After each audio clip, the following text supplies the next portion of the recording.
एक शहर में आर्या इंडस्ट्रीज नाम की एक कंपनी थी। उस कंपनी में करीब 300 लोग काम करते थे।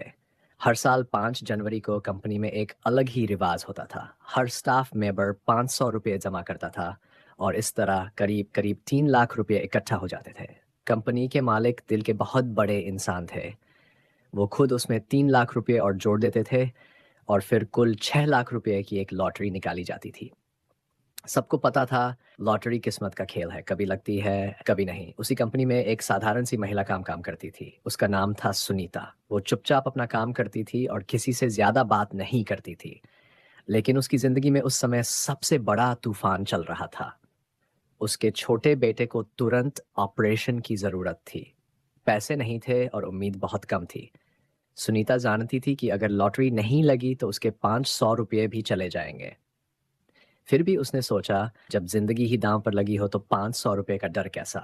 उसने भी लॉटरी में हिस्सा लिया और हर रात बस एक ही दुआ करती थी, हे भगवान!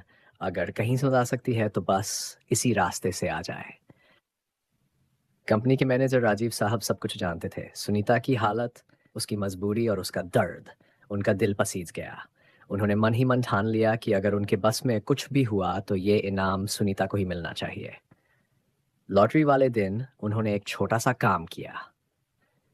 अपनी पर्ची पर खुद का नाम नहीं लिखा, बल्कि सुनीता का नाम लिखकर लॉटरी के डिब्बे में डाल दिया। उन्हें पता था कि 300 लोगों में एक नाम कम या ज़्यादा होने से ज़्यादा फ़र्क नहीं पड़ेगा। फिर भी वो भगवान से बोले, अगर कोई चमत्कार होना हो तो आज ही हो जाए। अब वो पल आ गया था जिसका सबको इंतज़ार था। कंपनी के मालिक ने लॉटरी के डिब्बे से एक पर्ची निकाली। सुनीता की सांसें थम गई। राजीव साहब की धड़कन तेज हो गई और अगले ही पल मालिक ने नाम लिया, सुनीता देवी। एक पल के लिए पूरा हॉल शांत हो गया और फिर जोरदार तालियों की आवाज़ गूंज उठी। सुनीता की आंखों से आंसू बहने लगे। वो रोते हुए बोली, अब मेरे बेटे की जान बच जाएगी। अब मुझे कोई डर नहीं है। राजीव साहब की आंखें भी नम थीं। लेकिन कहानी यहीं खत्म नहीं होती। इनाम देने के बाद राजीव साहब चुपचाप लॉटरी के डिब्बे के पास गए। उन्होंने एक और पर्ची निकाली। उसमें भी सुनीता का ही नाम था। फिर तीसरी निकाली, फिर चौथी। और जब उन्होंने सारी पर्चियां खोलकर देखीं तो उनका दिल भर आया। हर एक पर्ची पर सिर्फ सुनीता का ही नाम लिखा था। तब उन्हें समझ आया कि ये सिर्फ उन्होंने नहीं किया था, ये पूरी कंपनी ने मिलकर किया था।